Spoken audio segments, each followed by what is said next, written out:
O may gulay! Sagana sa masusustansyang pagkaing halaman ang farm na ito sa Cavite.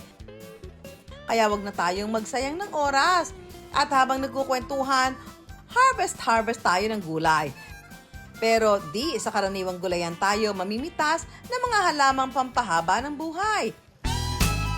Dito po tayo sa ating hydroponics sa Greenhouse. sa ating hydro tree. Oo. So dito po meron po tayong mga Lola Rosa, and also we have yung mga green ice yung ginagamit sa mga sa mga salad, ano? Salad, yes, ma'am. So, dahil andito tayo, kukuha na tayo ng pang-salad, Yes, Romel, ma'am. di ba? Opo, O, pipitas na tayo. At nako, Okay, napakarami ko let's nang go. nakikita dito. Okay, so pwede tayong gumawa dito ng pang-salad. Salad, yes. Okay, hindi na tayo pupunta sa grocery dahil dito mismo may makukuha ka na.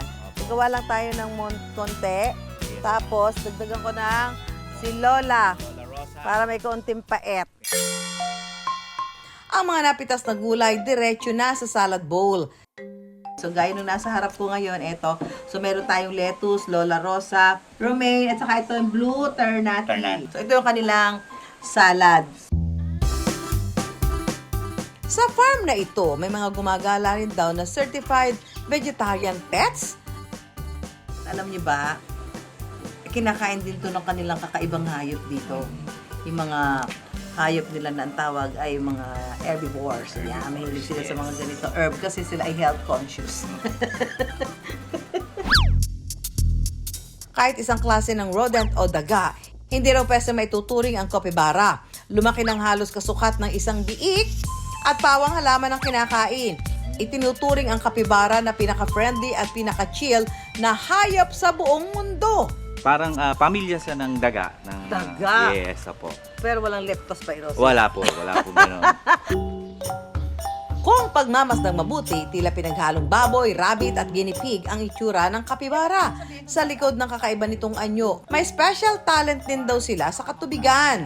Yung ilong nila nandito sa bandang ibabaw, tsaka yung mata niya nandito sa mas on the upper part. Pero I wonder, bakit tinaguri ang ultimate chill icon o ang pinakakalmadong hayop sa buong mundo ang kapibara? Unang-una, isang herd sila, yung pamilya na magkakasama. So, nag-huddle yan. At masyadong sedentary ang kanilang lifestyle. Meaning, talagang chill. Relax lang sila doon, nagpapaaraw, nagpapaano. Kaya yung ibang hayop, hindi natatakot sa kanila. Lumalapit, tumatabi sa kanila, at hindi naman nila pinapansin. May tuturing din daw na health conscious ang kapibara, di tulad ng ibang klase ng daga. Ang rodent kasi, yung mga dagang nakikita natin yan, omnivore yan, kumakain yan ng kahit na anong makikita niya, opportunistic sila. Ito hindi, kailangan na kakainin niya yung damo, yung mga dahon na halaman tubig, at saka mga dahon sa paligid. Hello, yan po si Bok Choy. So, kinakain niya yung gulay? Gulay, may pellets din po sila. Tsaka mo yung paa niya. Yan po yung parang may web siya kasi Parang paa ng manok? ano nga sila sa Parang paa ng... tubig.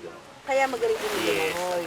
Tapos Semi-aquatic sila. Yung balahibo niya parang ng walis. Yan. matigas. Matigas. Para siyang baboy.